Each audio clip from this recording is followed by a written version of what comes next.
तो हमें ये देखना पड़ेगा कि हम सिंपल वैल्यूएशन नहीं करेंगे, हम डायग्नोस्टिक वैल्यूएशन करेंगे। और इस वैल्यूएशन को करने के लिए हमें स्पेशलिस्ट लोग चाहिए होंगे।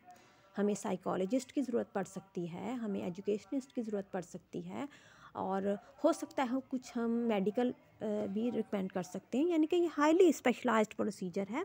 हम इसमें उन प्रॉब्लम्स को डील करते हैं कि जो बिल्कुल हल नहीं हो पाते। आप देखते हैं बार बार फॉर्मेटिंग वैल्यूएशन के बाद भी अगर प्रॉब्लम्स रह जाती हैं तो हमें इसकी ज़रूरत पड़ती है। Purpose of diagnostic evaluation, the aim of diagnostic evaluation is to determine the causes. हम उन वजूहात को डिटरमिन करते हैं, ठीक है, of persistence learning problems and to formulate a plan for remedial action, और उनके हल के लिए एक प्लान बनाते हैं।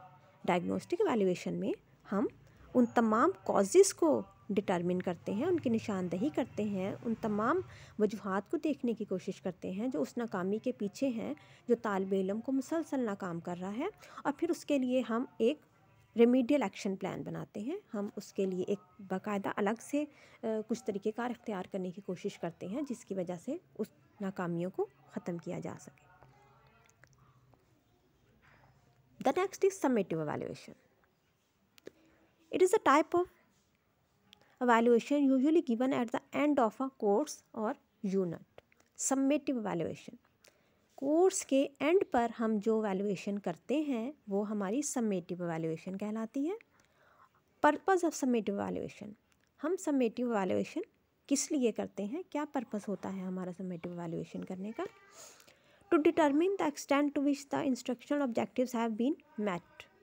हमने तदरीस के आगाज़ में जो मकासद तय किए थे, हम eight the end of the course ये देखते हैं कि वो मकासद हासिल हो गए हैं या नहीं हो गए।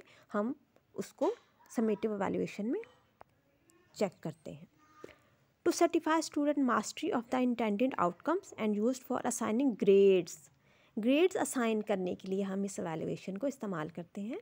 फॉर एग्ज़ाम्पल, अगर आप अपने एजुकेशनल सिस्टम में देखें तो आप जो फर्स्ट ईयर के बोर्ड के एग्ज़ाम देते हैं वो आपकी समेटिव एवैल्यूएशन है, या सेकंड ईयर के जो बोर्ड के एग्ज़ाम देंगे जिसमें आपको ग्रेड असाइन कर दिया जाएगा। अगर आप फर्स्ट ईयर का सेपरेट दे रहे हैं, सेकंड ईयर का सेपरेट दे रहे हैं, तो आप उसमें चूँकि आपको उसकी बिना पर ग्रेड असाइन कर दिया जाएगा तो वो समेटिव एवैल्यूएशन कहलाएगी। और अगर वो दौरान तदरीस होगी, आपके दरमियान में कोई टीचर्स कुछ पूछ रहा है, कुछ क्वेश्चंस आपसे कर रहा है, तो वो फॉर्मेटिव एवैल्यूएशन कहलाएगी।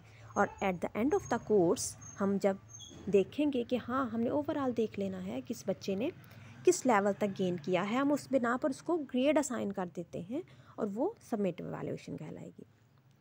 To provide information for judging appropriateness of the instructional objectives, हमें वो इन्फॉर्मेशन प्रोवाइड करता है कि हम देख सकें कि हमारा जो इंस्ट्रक्शनल ऑब्जेक्टिव्स हैं वो अच्छे तरीके से हमने गेन कर लिए हैं या नहीं गेन कर लिए।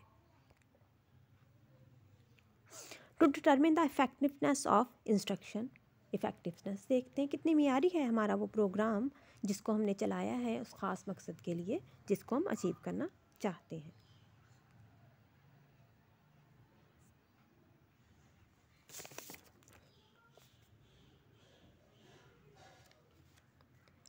अगर हम इसको समराइज़ करना चाहें तो हम सिंपली कह सकते हैं कि प्लेसमेंट वैल्यूएशन एक ऐसी वैल्यूएशन है जो हम प्रोग्राम के स्टार्ट में ये देखने के लिए करते हैं कि बच्चे को जिस प्रोग्राम ने हमने आगे लेके चलना है वो उसके पास उसके बारे में कोई प्रीवियस नॉलेज है या नहीं है। अगर हम ड्यूरिंग इंस्ट्रक्शन वैल्यूएशन करते हैं वो फॉर्मेटिव कहलाएगी, और अगर हम किसी प्रॉब्लम्स को, डिफ़िकल्टीज़ को देखना चाहते हैं, उसको हम एवेलुएट करना चाहते हैं, तो वो डायग्नोस्टिक एवेलुएशन कहलाएगी।